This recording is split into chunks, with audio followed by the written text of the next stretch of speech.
디모데전서 6장 17절부터 21절까지 말씀을 본문으로 해서요, 부한 자들을 명하여 라는 제목으로 말씀을 나누도록 하겠습니다. 바울이 교회 안에 성도들 서로에게 어떻게 대할지를 가르쳐 주십니다. 가족됨의 원리를 따라서 우리 어른들께 아버지를 대한 것 같이, 어머니를 대한 것 같이, 또 형제를 대한 것 같이, 또 일절 깨끗함으로 자매를 대함과 같이 하라 가르치십니다. 또 교회 안에 참 과부에 대하여서 존대하라, 또 잘 다스리는 장로님들에 대해서 존경하라 가르쳐 주세요. 또 교회 범주를 넘어서 이 사회 가운데에서 직장 안에 가서 우리 사장님들께 어떻게 대할지도 가르쳐 주시는데 존경하라 말씀하시죠. 또 예수님 믿는 형제된 사장님에 대해서는 더 바르게 행해야 한다 가르쳐 주십니다. 그리고 마지막으로 돈에 대해서 어떻게 대해야 될지에 대해서도 가르쳐 주시는데 자족하라 말씀해 주십니다. 거짓 교사들의 특징 중에 하나가 돈을 사랑함에 있죠. 그러나 너 하나님의 사람아 이것들을 피하라. 오늘 우리들에게는 그것을 피하라고 경계해 주십니다.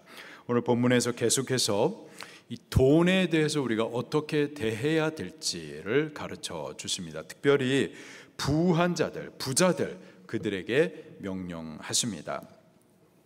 목사님, 부자들에게 주시는 명령이면은 저와는 상관이 없는 말씀인 것 같습니다. 저는 부자가 아니고요, 제가 들을 말씀이 아닌 것 같습니다. 과연 그럴까요? 부자가 누구죠? 어디서부터 부한 자고 어디서부터 가난한 자일까요? 명확한 기준이 없습니다. 이 부와 가난은 상대적이죠. 이런 말들을 자주 하세요. 못생긴 사람들 중에서 내가 제일 잘생겼다. 누가 이런 말을 하나요? 우리 남편들이. 참 행복하게들 사세요. 잘생긴 건 아니지만 그래도 쟤보다는 내가 잘생겼다. 잘나고 못난 것이 상대적이라는 거죠. 부와 가난함도 그렇습니다. 어떤 선명한 기준이 없어요. 그래서 가난한 자들 있어요. 가난한 자들이 있지만 그 가난한 자들 가운데에서 상대적으로 더 가난한 자가 있고, 가난한 자들이지만 상대적으로 그들 가운데서 좀 부한 자들이 있습니다. 또 부한 자들 가운데에서 더 부한 자가 있고요, 또 그들 중에서 상대적으로 가난한 자들이 있죠. 가난과 부는 상대적입니다. 또 주관적이기도 해요. 정확한 기준이 없기 때문에 스스로 정하는 거죠. 스스로 가난하다 여기는 사람들이 있습니다. 다 갖고 있으면서도 없다라고 여기는 거죠. 그래서 옷장에 옷이 가득합니다. 계속 들추기고 찾아봅니다. 그러면서 하는 말이 입을 옷이 없대요. 냉장고를 열어보더니 먹을 게 없다. 없긴 뭐가 없어요. 가득하구만. 재물도 마찬가지입니다. 있으면서도 없다, 가난하다라고 여기는 사람이 있고요, 반대로 가진 게 없는 것 같은데도 넉넉하신 분들이 있습니다. 부요하신 분들이 있어요. 가난과 부는 주관적입니다. 우리는요, 우리는 상대적으로 38선 위에 있는 북한 주민들에 비교해 보자면은 부한 자들이죠. 부자는 나쁜 사람들이고 다 같이 평등해야 하니 그래서 다 같이 거지처럼 살고 있는 사회주의 국가 베네수엘라 같은 그런 나라 백성들에 비해서 우리가 분명히 상대적으로 부자입니다. 또 심지어 바울 당시에 부한 자들 중에서 지금 우리가 그들보다 더 부자일 수가 있어요. 그리고 지금보다도 나중에 우리가 더 부자가 될 수가 있습니다. 그렇기에 나는 부자가 아닌데요 라고 단정적으로 말하지 마십시다. 그리고 오늘 부자들에게 주시는 이 말씀을 우리에게 주시는 말씀으로 받아서, 명령으로 받아 우리 순종해 나갈 수 있기를 예수님의 이름으로 축원합니다. 바울이 부자들을 명하여서 두 가지를 가르쳐 주고 있어요. 첫 번째로 부자들이 빠지기 쉬운 위험성들이 있습니다. 그것들에 대해서 경계를 해주고 있어요. 두 번째로 부자들의 의무가 있습니다. 하나님께서 우리에게 물질을 재물을 맡겨주시는데 왜 맡겨주시느냐, 그 책임과 의무가 있어요. 그것에 대해서 가르쳐 주십니다. 첫 번째로요, 부자가 빠지기 쉬운 위험들이 있습니다. 바울은 두 가지 위험성을 경계시켜주고 있어요. 첫 번째로 마음이 높아지는 것을 우리 경계하셔야만 합니다. 17절 말씀에 보니까는요, 내가 이 세대에서 부한 자들을 명하여 마음을 높이지 말고, 어떻게 하지 말고요? 마음을 높이지 말고. 부자들이 우선적으로 직면하게 되는 위험이요, 마음이 높아지는 거예요. 허황한 마음, 교만해지기가 쉽습니다. 구약 성경은 이 점에 대해서 미리 우리에게 여러 차례 경고해 주고 있습니다. 이스라엘 백성들이 가나안 입성을 앞두고서 하나님께서 그들에게 약속하세요. 가나안 땅 들어가게 되면은 풍성하게 소유를 주시겠다, 약속하십니다. 그러면서 동시에 그 가진 소유로 인하여서, 내가 준 것 그것들로 인하여서 너희들 교만해져서는 안 된다라고 미리 경고를 함께 주십니다. 신명기 28장 12절부터 14절에 내가 먹어서 배부르고 아름다운 집을 짓고 거주하게 되며 또 내 소와 양이 번성하며 내 은금이 증식되며 내 소유가 다 풍부하게 될 때에, 하나님께서 그렇게 해주시겠다라는 거예요. 자, 그런데 바로 그때에 너 마음이 교만하여서 내 하나님 여호와를 잊어버릴까 염려하노라. 하나님께서 주신 것들이 있습니다. 풍성히 베풀어 주시는 것들, 그 가진 것들로 인해서 부해짐으로 인하여서 교만해지기가 쉽다라는 거예요. 하나님을 잊어버릴 위험성이 있습니다. 하나님 너무나도 잘 알고 계셔서 이에 대해서 미리 경고를 해주셨어요. 이스라엘 백성들은 그 경고를 듣고 경계했어야만 했죠. 자, 그러나 이스라엘 백성들의 나중 형편을 보니까는 교만해져 있어요. 하나님께서 주신 것들로 인해서, 하나님께서 풍성히 베푸신 것을 받아서 재물로 인해서, 그 부해짐으로 인하여서 교만해져서는 결국 하나님을 버려요. 하나님을 잊어버립니다. 그리고 망하게 되죠. 에스겔 28장 5절에 내 큰 지혜와 내 무역으로 재물을 더하고 그 재물로 말미암아 내 마음이 교만하였도다. 부와 재물은 종종 허황한 마음을 가져옵니다. 마음이 높아져요. 거짓된 자만심에 빠집니다. 그 모습이 하나님을 잊어버리고 또 다른 사람들에 대해서 멸시하는 태도로 드러나죠. 없을 때는 그렇지 않았었어요.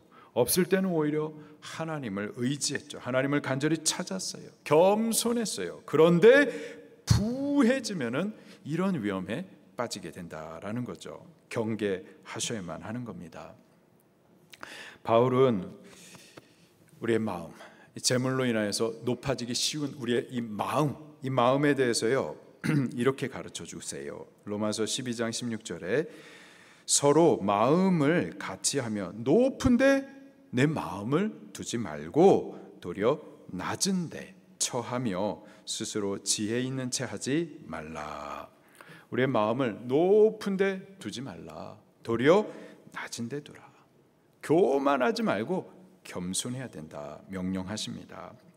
마음이 높아지고 교만해지면요, 실수하기 쉽습니다. 넘어져요. 망하게 되는 거예요.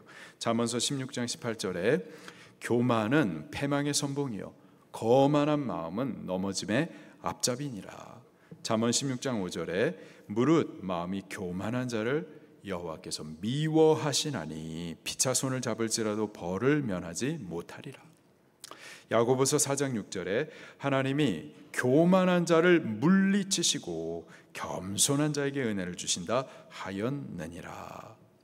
하나님께서는 우리에게 풍성하게 베푸십니다. 은혜로 주세요. 근데 그 주신 것 때문에 재물로 인해서 마음이 높아지면 그렇게 되기가 쉬운데, 마음이 높아지면 교만하게 되면 망하는 거예요. 우리 상대적으로 부한 우리들이 이 물질로 인하여서 절대 마음이 높아져서는 안 되겠습니다. 교만하면 망하는 겁니다. 우리 늘 겸손하십시다. 경계하셔야만 하겠어요. 예수님도 다 가진 자로서 그가 높아지시기보다 마음을 낮은 곳에 두셨죠. 겸손하셨습니다. 그리고 바울은요, 예수님의 마음을 품으라, 그 겸손하심을 배우라 가르쳐 주세요. 빌립보서 2장 5절부터 8절에 너희 안에 이 마음을 품으라. 곧 그리스도 예수의 마음이니 그분은 근본 하나님의 본체시나 하나님과 동등됨을 취할 것으로 여기지 아니하시고 오히려 자기를 비워 종의 형체를 가지사 사람들과 같이 되셨고 사람의 모양으로 나타나사 자기를 낮추시고 죽기까지 복종하셨으니 곧 십자가에 죽으심이라. 우리 낮아지셔야만 하겠습니다. 부자에게 첫 번째 직면하는 이 위험이 우리의 마음이 높아지는 데 있어요. 마음이 높아지는 데서 나타나는 것이 하나님을 잊어버리는 겁니다. 경외함과 그 주권과 의지함을 빼앗기는 거예요. 그리고 사람들에 대해서 멸시하는 태도로 나타나는 거죠. 그리고 그 결과는요, 망하는 겁니다. 우리 경계하십시다. 두 번째로 재물에 소망을 두는 것을 경계하셔야만 하겠습니다. 17절 말씀을 같이 봉독할게요. 시작. 내가 이 세대에서 부한 자들을 명하여 마음을 높이지 말고 정함이 없는 재물에 소망을 두지 말고 오직 우리에게 모든 것을 후히 주사 누리게 하시는 하나님께 두며. 아멘. 부자들이 직면하는 두 번째 위험은 재물에 소망을 두고자 하는 겁니다. 우리 재물에 소망을 두어서는 안 돼요. 가진 것으로 안정감을 취하고 그것을 의지해서는 안 되는 겁니다. 이 재물에 대해서 바울이 이렇게 표현을 해주고 있습니다. 정함이 없는 재물, 정함이 없다, 고정되어 있지 않다라는 뜻이에요. 재물을 지금 내 손이 쥐고 있는데, 이 재물이 내 손 안에 지금 쥐어지고 있는데 계속 있을지 정해져 있지 않다라는 뜻입니다. 불확실하다라는 것이죠. 영어 성경은요, uncertain riches, 불확실한 재물, 이렇게 번역을 하고 있어요. 또 공동 번역 성경은 믿을 수 없는 재물, 또 새 번역 성경은 덧없는 재물, 현대인의 성경 곧 없어질 재물, 이렇게 번역을 하고 있습니다. 재물은 정함이 없어요. 없다가도 생기기도 하고 또 있다가도 없어지는 거예요. 사라져 버립니다. 잠언서에서는 날아가 버린다, 이렇게 또 표현을 하고 있습니다. 잠언 23장 5절에 내가 어찌 허무한 것에 주목하겠느냐. 허무한 것이 뭘까요? 허무한 것에 왜 집착하느냐. 그 허무한 것이 뭔지 계속 보니까는 정령이 재물은 스스로 날개를 내어 하늘을 나는 독수리처럼 날아가리라. 재물에 대한 말씀입니다. 이 재물이 날개를 내어서 독수리처럼 날아가 버린다라고 말씀을 하고 있어요. 예수님께서도 이 재물의 정함이 없음에 대해서 이렇게 말씀하십니다. 마태복음 6장 19절에 너희를 위하여 보물을 땅에 쌓아두지 말라. 거기는 좀과 동록이 해하며 도둑이 구멍을 뚫고 도둑질하느니라. 우리가 지금 재물을 손에 쥐고 있는데요, 이 재물을 계속해서 잡아둘 수가 없다라는 거예요. 정함이 없어요. 사업이 잘 돼가지고 재물이 막 들어오는 것 같다가도 한순간에 날개를 달고 날아가 버리죠. 또 사고나 질병으로 인해서 믿었던 사람에 의해서 사기를 당하거나 또는 빚보증을 잘못 섰다거나 한순간에 독수리처럼 날아가 버리는 것이 바로 재물입니다. 정함이 없어요. 때문에 돈 따라서 살고 또 돈 따라서 신앙하시는 분들 보면은 그 인생도 그렇고 믿음에 정함이 없어요. 확실하지가 않아요. 언제 날개를 달고 날아갈지 몰라요. 우리는 정함이 없는 재물에 의지해서는 안 되겠고요, 거기에 안정감을 두고 소망을 두어서는 안 되겠습니다. 오직 여호와 하나님, 그분을 의지하고 그분께만 소망을 두셔야만 하겠습니다. 17절 말씀에 이렇게 기록하세요. 오직 우리에게 모든 것을 후히 주사 누리게 하시는 하나님께 두며. 하나님께 우리의 소망을 두라는 거예요. 오직 우리에게 모든 것을 후히 주사 누리게 하시는 하나님. 우리가 지금 가지고 있는 모든 것, 누리고 있는 모든 것들, 그거 누가 주시는 거라고요? 하나님께서 주시는 겁니다. 하나님께서 주시되 후히 주십니다. 후히 주셔서 누리게 해 주시는 분이에요. 아까워하거나 안 주시려고 막 씨름하거나 그러시는 분이 아니에요. 구하는 대로 주시고 또 구하는 것보다, 우리가 소원하는 것보다 더욱 넘치게 하시는 분이 하나님이십니다. 독생자를 주시기까지, 우리가 예수 그리스도를 구하지 않았는데도 독생자를 주시기까지, 당신에게 있는 하나뿐인 아들을, 우리를 위해서 가장 좋은 것, 귀한 것을 아끼지 않고 주시는 분이 여호와 하나님이세요. 근데 우리가 또 이 사실도 기억을 해야 됩니다. 그분은 또한 주시기도 하시지만 거두기도 하시는 분이십니다. 욥기 1장 21절에 주신 이도 여호와시오 거두신 이도 여호와시오니. 여호와, 그분은 우리에게 주시기도 하시고 또 거두기도 하시는 분이세요. 우리를 위하여서 이것이 선이 될 때 주기도 하시지만은 주신 그것이 우리에게 독이 되면 다시 거두기도 하시는 분이십니다. 우리는 때문에 하나님께서 주신 것을 우리가 누릴 수 있어요. 그러나 이것에 집착해서는 안 되는 겁니다. 주신 것에 집착해서는 안 되고요. 주시는 자 여호와 하나님을 볼 수 있는 눈이 있어야만 하겠습니다. 정함이 없는 이 재물, 불확실한 재물의 소망을 두어서는 안 되고요. 변함이 없으신 신실하신 하나님, 그분을 우리가 의지하고 그분께 우리 소망을 두셔야만 하겠습니다.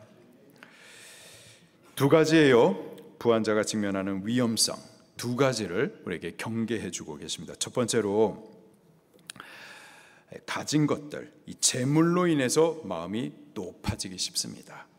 우리 하나님을 잊어버리기 쉬워요. 우리 경계하십시다. 두 번째로 재물을 의지하고 거기에 소망을 두기 쉽습니다. 우리 이것도 경계하셔야 되겠어요. 변함이 없으신 신실하신 하나님, 그분 한 분만 우리의 소망으로 절대적으로 두셔야만 하겠습니다. 자, 그렇다면 두 번째로요, 하나님께서 왜 우리에게 부하게 하셨을까요? 왜 재물을 우리에게 맡겨주셨을까요? 부자된 우리의 책임과 의무가 무엇일까요? 18절 말씀을 같이 봉독하겠습니다. 시작. 선을 행하고 선한 사업을 많이 하고 나누어 주기를 좋아하며 너그러운 자가 되게 하라. 아멘. 우리에게 재물을 맡기시는 이유는요, 선을 행하라는 데 목적이 있습니다. 재물로 서로를 돕는 거예요. 가난한 자들을 돌아보는 겁니다. 바로 이러한 이유 때문에 재물 자체가 악하다 말해서는 안 되는 거고요. 부자는 나쁜 사람들이라고 말해서도 안 되는 겁니다. 재물로 선한 일을 행하는 거예요. 부자로서 나누어주기를 좋아하고 너그러운 자가 되는 겁니다. 성령으로 충만했었던 예루살렘 교회가 그랬었어요. 또 성령 충만했었던 사람들이 그렇습니다. 사도행전 2장 44절부터 45절에 믿는 사람이 다 함께 있어 모든 물건을 서로 통용하고 또 재산과 소유를 팔아서 각 사람의 필요를 따라 나눠주며, 재물을 그렇게 사용하는 거예요. 나눠주는 겁니다. 예수님도 그랬어요. 예수님도 부유하신 분으로서 당신의 모든 것을 나누어 주셨습니다. 능력 있는 자로서 그 능력을 베풀어 주시고 기적을 베풀어 주시고 또 당신의 물과 피를 다 쏟아내기까지 당신의 생명까지도 내어 주셨습니다. 우리에게 맡기신 것들, 하나님께서 우리에게 주신 것들, 우리 이렇게 사용하셔야만 하는 겁니다. 나누고 돕고 선을 행하셔야만 하는 거예요. 가난한 자들은 우리와 항상 함께 있다라고 말씀을 하십니다. 바로 그들을 돌보라고 하나님께서 우리에게 재물을 맡기시는 겁니다. 그것이 부자의 책임과 의무인 거예요. 특별히 선한 사업을 하라라고 말씀을 하십니다. 선한 사업이란 복음사업, 영혼 구원의 일을 말하는 겁니다. 우리 교회가 사회산업 할 수 있어요. 가난한 자 돌아보아야만 합니다. 그러나 목적이 분명해야 돼요. 영혼 구원에 맞춰져 있어야만 하는 겁니다. 예수님도 병든 자 고치셨죠. 오병이어의 기적을 베풀어 가지고 굶주려 있는 자들을 먹이셨습니다. 그러나 그 목적이 분명해서요, 영혼 구원에 있었습니다. 이 땅의 나라 아니고요, 하나님 나라에 맞춰져 있었습니다. 이게 빠지면 안 되는 거예요. 우리가 병원도 지어주고 학교도 지어주고 빵도 나누어 주면서 복음은 전하지 마라, 예수는 말하지 마라, 그렇게 말하는 사람들이 있습니다. 지금 캐톨릭도 그렇고요. 그게 다른 교훈이에요. 거짓 교사들의 잘못된 가르침입니다. 선한 사업이란 반드시 복음 사업이어야만 하는 거예요. 예수 그리스도로 얻는 영혼 구원의 일이어야만 하는 겁니다. 그리고요, 우리에게 있는 소유와 재물은 바로 그 복음 사업을 위해서, 선한 사업을 위해서 사용하셔야만 하는 겁니다. 영혼 구원하는 일을 위해서 우리 재물을 쓰셔야 돼요. 그것을 아까워해서는 안 되는 겁니다. 그것을 위해서 쓰라고 하나님께서 우리에게 맡겨주신 거예요. 그러니 적극적으로 사용하셔야만 하는 겁니다. 내 것이라고 착각해서는 안 돼요. 주님의 것입니다. 주의 일을 위해서, 복음의 일을 위해서, 영혼 구원하는 이 일을 위해서 쓰라고 주께서 우리에게 당신의 것을 맡겨주신 거예요. 주께서 당신의 것을, 당신의 일을 위해서 쓰시겠다 하는데 우리가 왜 아까워할까요? 내 것이라고 착각하기 때문인 거죠. 그런 내 것 아닙니다. 주님의 것이에요.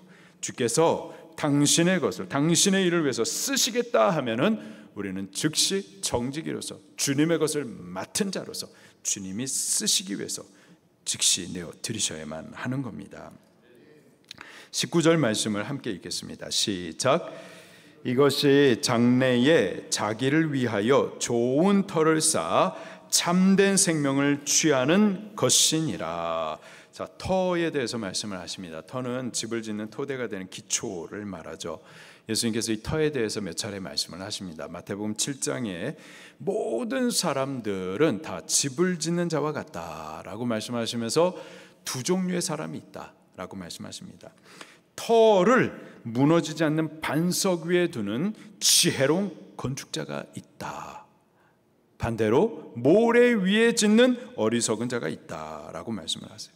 오늘 본문에서도요, 터에 대해서 말씀하시는데 또 두 종류의 사람이 있다 말씀하세요. 이 땅에 터를 두는 자가 있고 하늘에 터를 두는 자가 있다라는 거예요. 땅에 터를 두는 자, 땅을 위해서 사는 자들이죠.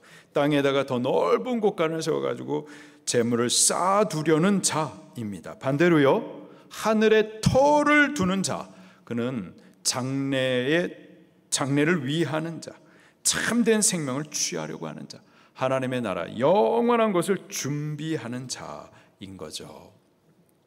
예수님께서 말씀하십니다. 마태복음 6장 19절부터 20절에 너희를 위하여 보물을 땅에 쌓아두지 말라. 거기는 좀과 동록이 해하며 도둑이 구멍을 뚫고 도둑질하느니라. 오직 너희를 위하여 보물을 하늘에 쌓아두라.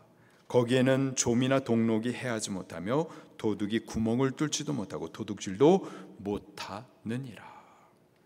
또 이런 말씀도 하십니다. 누가복음 12장 16절부터 20절에 또 비유로 그들에게 말하여 이르시되 한 부자가 그 밭에 소출이 풍성하매 심중에 생각하여 이르되 내가 곡식 쌓아둘 곳이 없으니 어찌할꼬 하고 또 이르되 내가 이렇게 하리라.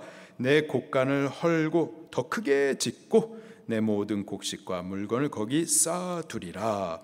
또 내가 내 영혼에게 이르되 영혼아 여러 해 쓸 물건을 많이 쌓아두었으니 평안히 쉬고 먹고 마시고 즐거워하자 하리라 하되 하나님은 이르시되 어리석은 자여 오늘 밤에 내 영혼을 도로 찾으리니 그러면 너가 준비한 것이 누구의 것이 되겠느냐 하셨으니.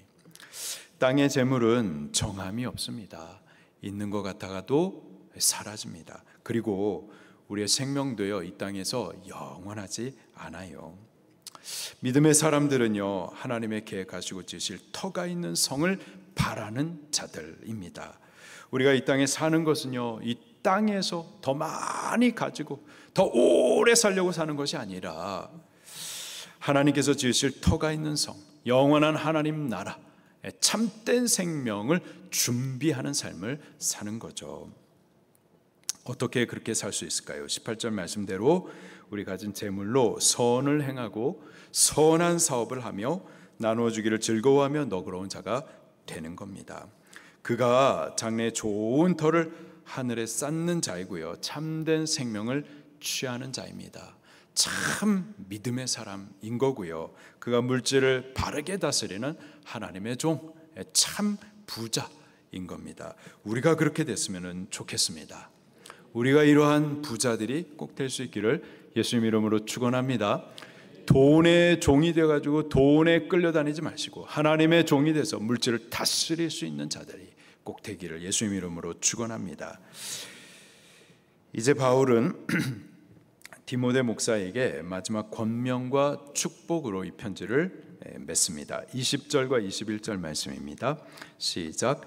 디모데야, 망령되고 헛된 말과 거짓된 지식의 반론을 피함으로 내게 부탁한 것을 지키라. 이것을 따르는 사람들이 있어 믿음에서 벗어났느니라. 은혜가 너희와 함께 있을지어다. 아멘. 바울은 편지를 시작할 때 이 거짓 교사들에 대해서 경계를 해줍니다. 근데 이 편지를 또 마무리 짓는 이 마지막 단계에 와서도 또 이 거짓 교사들에 대해서 또 언급을 하고 있어요. 거짓 교사들의 이 파괴적인 활동이야말로 사도 바울이 디모데 전서를 썼었던 그 모든 배경이 됐었고 이유가 됐었었죠. 그들에 대해서 경계하고 또 경계하고 있습니다. 우리들도요, 이 거짓 교사들에 대하여서 잘못된 교훈에 대해서 이단 사상에 대해서 경계하고 또 경계하셔야만 하겠습니다. 저도 말씀이 가르칠 때마다 저도 경계하고 또 경계하도록 하겠습니다. 통일교, 신천지, 여호와의 증인, 몰몬교, 안식일교, 그리고 구원파, JMS, 여러 이단들 우리 경계하셔야만 하겠습니다. 근데 차라리 이단이라고 이름이 딱 적혀 있으면 우리가 경계를 하는데요, 기독교의 이름을 가지고서요 교회 안에 가만히 들어와 가지고 교회를 흔들고 성도들의 믿음을 오염시키는 다른 교훈들이 있어요. 그것을 우리가 경계하셔야 돼요. 종교 다원주의 신학, 혼합주의 영성, 기독교 사회주의, WCC, CBS, 잘잘법, 이게 다 교회를 무너뜨리고 성도들의 신앙을 오염시키는 다른 교훈들인 겁니다. 우리 경계하십시다. 경계하고 또 경계하고 마지막까지 또 경계하셔야만 하겠습니다. 바울이 이렇게 말하고 있어요. 디모데야, 내게 부탁한 것을 지키라. 디모데에게 부탁한 것, 그에게 직분도 부탁하셨고요, 또 복음 진리도 부탁하셨고 믿음도 부탁하셨고 무엇보다도 에베소 교회를 지금 부탁하고 있습니다. 잘 지키라. 어떻게 지킬 수 있는가? 헛된 말과 거짓된 지식의 반론을 피함으로 지키라 말씀하고 있어요.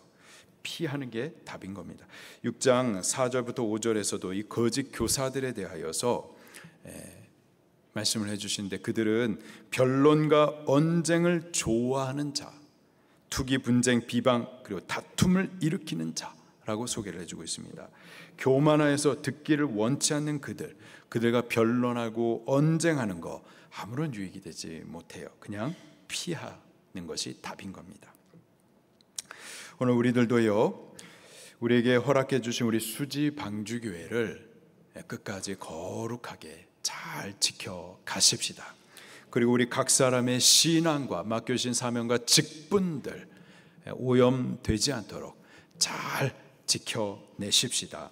끝까지 믿음으로 남은 자가 되셔야만 하겠어요. 믿음의 싸움을 싸워가면서 최후의 승리자, 이긴 자가 꼭 되셔야만 하겠습니다. 이제 바울이 이 편지를 마치면서 디모데에게 이렇게 축복을 하고 있습니다. 은혜가 너희와 함께 있을지어다. 같은 복음의 말씀을 받은 우리 수지방주교의 모든 속한 성도 여러분들도 은혜가 여러분들에게 충만히 있기를 예수님 이름으로 축원합니다. 말씀 붙들고 통성으로 기도하시겠습니다.